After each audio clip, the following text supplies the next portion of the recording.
their hearts to Him, to let their love flow for all people around them.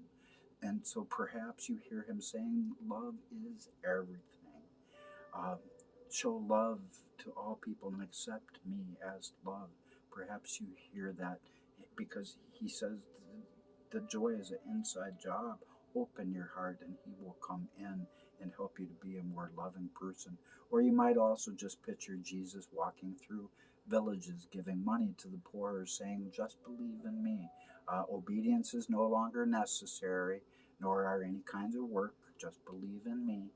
And He wants obedience. He'd rather have obedience than worship, if it's empty worship, if it's loveless worship. So all these and other well-known views of Christ have been driven into the minds of countless billions over the centuries. Even though they've been commonly believed, like Jesus is the name that everyone's going to bow down to now. Yeah, wrong answer. They're wrong, and they have no defense for their beliefs. Such images will fail the test of careful biblical and historical examination. I have written 200 books. Google my name, Daniel F. Owsley. And that is why I have been chosen to restore all things, because I have read everything from antiquity. I have much in common with Alexander the Great. I'm going to tell that quick story. Uh, it's time that people will realize the utter gospel truth that God does reveal certain things to us, and what He has revealed unto me is that I was Elijah when I was 30 years old. A prophet, took me to a Bible and pointed right there. There you are, Isaiah 49.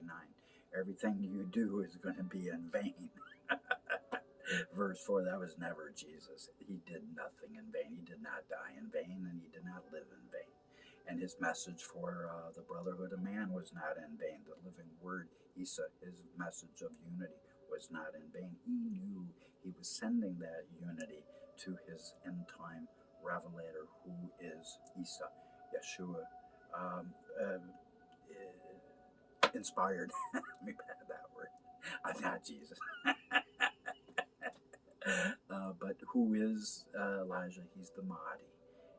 He's the revelator for all the religions, whether people want to get along or not.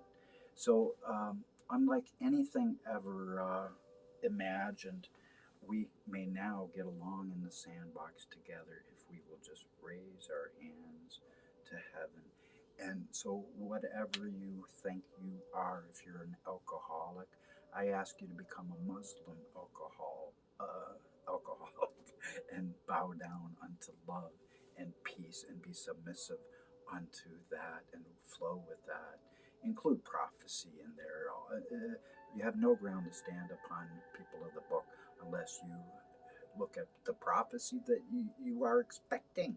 You see, the whole church is waiting for the second coming that Jesus foretold on Matthew 24 on the great white cloud. It's the same great white cloud of Revelation 14.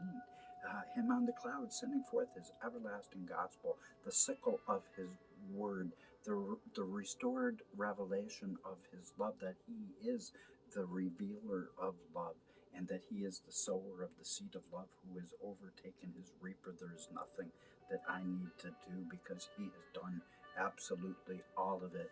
And the just shall live by my faith, because I am Elijah, if the world will ever quit ignoring this.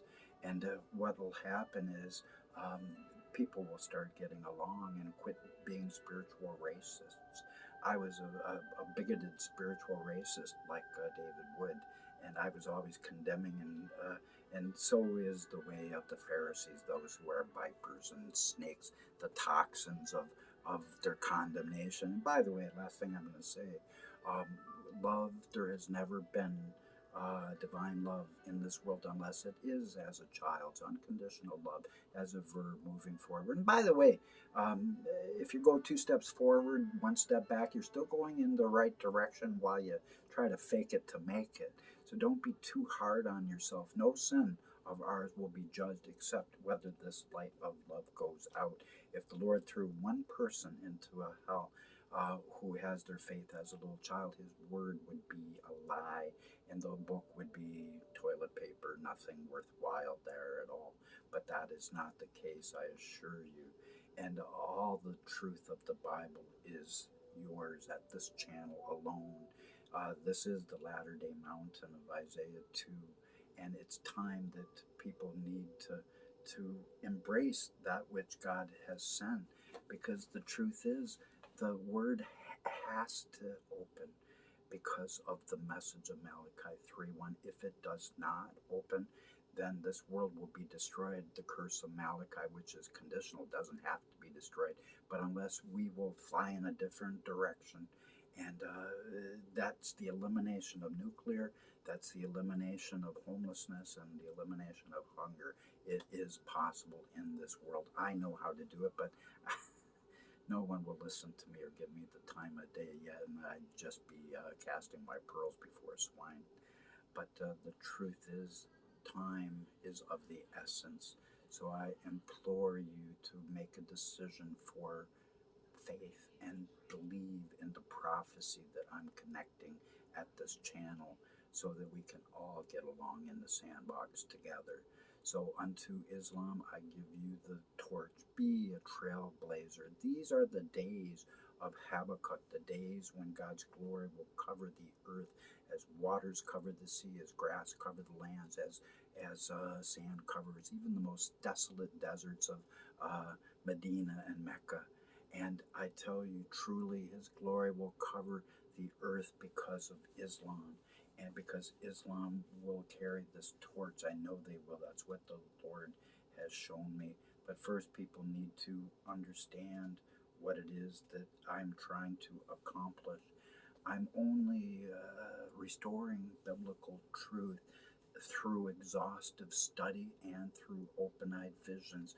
The Lord had me writing by a lamp that was never plugged in. And why do I know all these things? Why did God pick me? I don't know. But He made my mouth sharp like a sword. I've sold credit cards for 18 years. That was God first makes the man, and then He manifests the ministry. But people, I have hearts all over this crescent moon, and there was a time I only would have spit upon it because I was a spiritual racist, just like David would, and just like most Christians are. So judgment begins in the house of God, and within a time, times and a half a time, according to the book of Daniel, the shattering of the power of the holy people will come, because I am the latter day Daniel who has brought forth truth. So with that, turn out the lights. Time to say goodbye. Such a sad, sad time. But I know this, Mickey and Minnie, they want you to realize one thing. It's been a small world after all now. And it's been a world of festering fears and tears far too long. Only our perfect love can cast out all fear. And Mickey and Minnie would both be really happy if you would just do that. And so please share this message with people, because it is vital to us staying alive. If you don't want to stay alive, just ignore this. Don't like it. Don't comment. Just ignore me altogether and see what happens. We will have no world for our children, because we will all be destroyed. Don't do it. Not good.